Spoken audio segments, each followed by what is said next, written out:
Ah, la jalousie, cette émotion si désagréable à ressentir lorsque l'autre attarde son regard sur une autre personne, ressent du plaisir à la compagnie de quelqu'un d'autre que soi, passe trop de temps au travail avec ses amis. Elle agit là, comme une morsure douloureuse là, qui dévore l'intérieur. La jalousie peut pousser là, une personne là, à adopter là, un comportement là, espiègle qui ravive là, l'amour, mais elle peut aussi là, également la conduire là, à des comportements ou des attitudes là, immatures, irrationnelles et ridicules qui risquent d'affecter là, gravement, voire détruire là, ses relations. Dans les cas les plus graves, là, elle peut même mener là, jusqu'à l'autodestruction. Mais qu'est-ce que la jalousie? D'où vient-elle? Comment on peut s'en libérer? C'est ce que tu vas découvrir là, dans les prochaines minutes. Mais juste avant, si ce n'est pas déjà fait, je t'invite là, à rejoindre là, mon webinaire gratuit 3 prisons émotionnelles chez l'être humain pour découvrir là, ce qui te freine dans la vie et les marches vers la libération de ton moi intérieur. Le lien est là, juste sous la vidéo. Pour commencer, là, c'est quoi la jalousie? Ben, en fait, la jalousie, c'est un mélange de plusieurs émotions là, désagréables. C'est une émotion complexe qui naît là, d'un sentiment d'insécurité, de manque ou de menace, qui soit réel ou imaginaire, face à la possibilité là, de perdre l'attention, l'amour, la reconnaissance ou la position là, qu'on croit posséder là, auprès de quelqu'un ou dans une situation. Elle est souvent là, alimentée là, par la comparaison, la peur du rejet ou d'abandon et une faible estime de soi. La jalousie là, peut se faire sentir là, à propos là, de plusieurs types de relations ou de situations. Elle peut se faire ressentir dans le cadre d'une relation amoureuse, certes, mais aussi là, en amitié, au travail, avec les membres de la famille. En fait, elle peut se manifester là, par rapport à n'importe quel objet de désir. J'entends par objet de désir une personne, une activité, un objectif, un travail, une situation, etc. Souviens-toi que contrairement à la croyance populaire, ce n'est pas la situation ou le comportement d'une personne qui provoque les émotions, mais plutôt notre manière de les percevoir, notre interprétation de celles-ci. Et ce sont nos émotions qui guident, orientent nos choix, nos comportements et nos réactions. D'ailleurs, là, je t'invite là, à visionner là, ma vidéo là, Les émotions et leurs principales causes pour découvrir là, ce qui génère là, toutes ces émotions-là là, en nous. J'ai mis le lien là, juste sous la vidéo. La jalousie là, peut amener là, une personne à se conduire là, de façon là, complètement là, absurde et stupide, comme fouiller là, les vêtements de sa ou son partenaire de vie, son téléphone, la questionner à outrance, ce qui conduit souvent là, à des querelles là, interminables ou encore là, l'espionner, voire même la ou le suivre. J'ai déjà entendu une personne là, avouer là, qu'elle suivait son chum là, avec la géolocalisation là, de son téléphone pour savoir là, en tout temps là, où il se trouvait. Comme tu l'as sûrement deviné, là, la jalousie là, affecte sérieusement là, le bien-être intérieur, son sentiment de sécurité affective, par le fait même là, les relations là, avec les autres, et peut aller là, jusqu'à les détruire. Pire encore, elle peut mener là, à se perdre complètement et à s'auto-détruire. Savais-tu que la jalousie, là, pour plusieurs psychologues, serait la projection de son propre désir à tromper l'autre? Et oui, ce désir serait si insoutenable, si inconcevable qu'il est plus facile de le projeter sur l'autre que de se l'avouer et de l'assumer. Ils vont jusqu'à dire que ce sont les personnes les plus jalouses qui sont les plus à risque de tromper l'autre, d'être infidèles.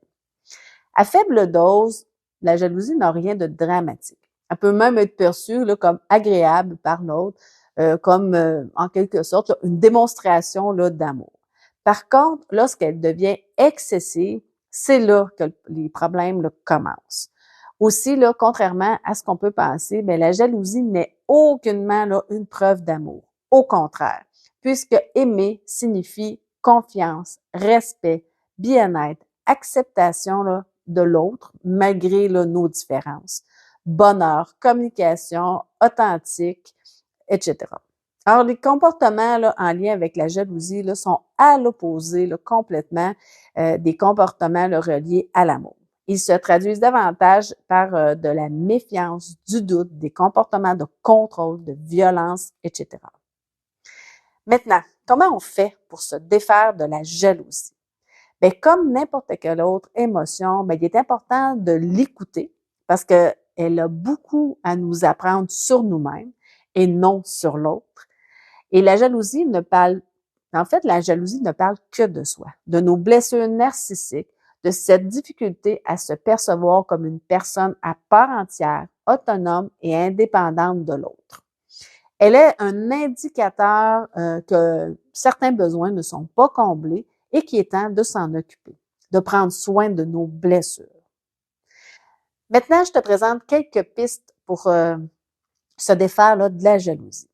Bien, premièrement, comme je viens de le mentionner, bien, la jalousie part de soi, particulièrement là, de nos blessures, mais aussi de notre estime et notre confiance en nous.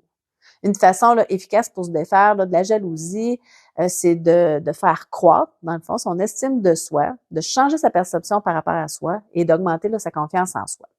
Lorsqu'une personne a une bonne estime d'elle-même, elle a aussi confiance en elle, en ses capacités. Elle a beaucoup moins de raisons de ressentir là, de la jalousie. Alors, il devient essentiel de travailler à remonter son estime de soi, sa confiance en soi. En fait, c'est le meilleur moyen pour se défaire de la jalousie. Néanmoins, je te présente un deuxième moyen qui est d'éviter de se comparer aux autres. La jalousie se manifeste souvent lorsque la personne ne se sent pas à la hauteur. Elle ressent de la jalousie là, parce qu'elle a tendance à se comparer aux autres. Chaque personne est différente et donc plus profitable de se comparer à soi-même, d'apprendre, de grandir et de tenter là, de s'améliorer là, pour faire croître là, son propre bien-être intérieur, de se responsabiliser en fait.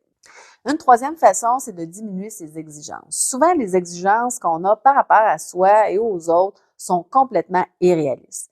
Est-ce qu'il est réaliste de vouloir que l'autre passe tout son temps avec toi, qu'il consacre sa vie entière sans tenir compte de ses propres besoins, de sa réalisation de soi, son sentiment d'appartenance à un groupe, de liberté, etc.?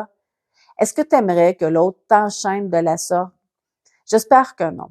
Alors, questionne tes attentes pour t'assurer là, qu'elles ne soient pas là, complètement là, irréalistes.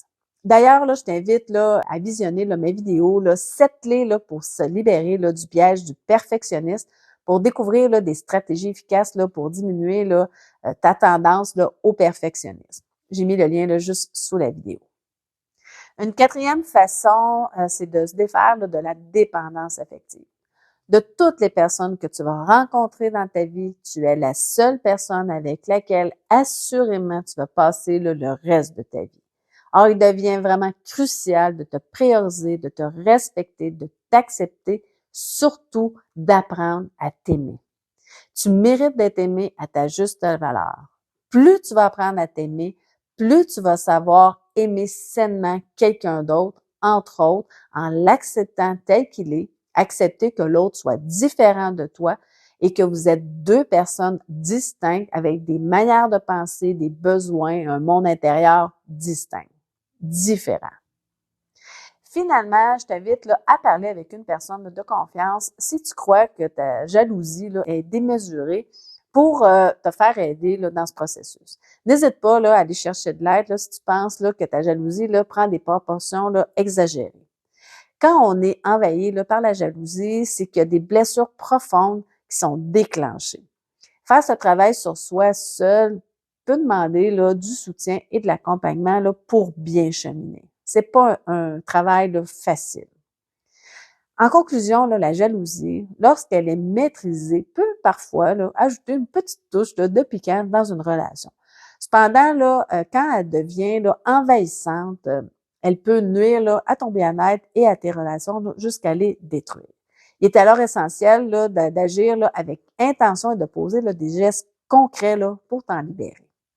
Parler à une personne de confiance, cesser de te comparer aux autres, ajuster tes attentes et te libérer là, de la dépendance affective sont autant là, de pas importants là, sur ce chemin. Cependant, la clé ultime réside là, dans le renforcement de ton estime et de ta confiance en toi. En apprenant là, à t'aimer, à te faire confiance, bien, tu vas non seulement être mieux équipé pour surmonter la jalousie, mais aussi là, pour bâtir là, des relations plus saines et plus épanouissante. Voilà, c'est déjà tout. Si tu as des commentaires ou des questions, là, je t'invite là, à me les écrire là, sous la vidéo. Profites-en là, pour l'aimer en cliquant sur le pouce en l'air et partage-la là, pour en faire profiter là, le plus de gens possible. Surtout, là, pense à t'abonner à ma chaîne là, pour ne rien manquer là, et profiter de plus de vidéos là, en développement personnel. Finalement, là, je te réinvite là, à t'inscrire à mon webinaire gratuit, là, 3 prisons émotionnelles chez l'être humain. Là. Le lien là, est juste sous la vidéo. Sur ce, je te souhaite une excellente journée. Surtout, prends soin de toi. Bye bye!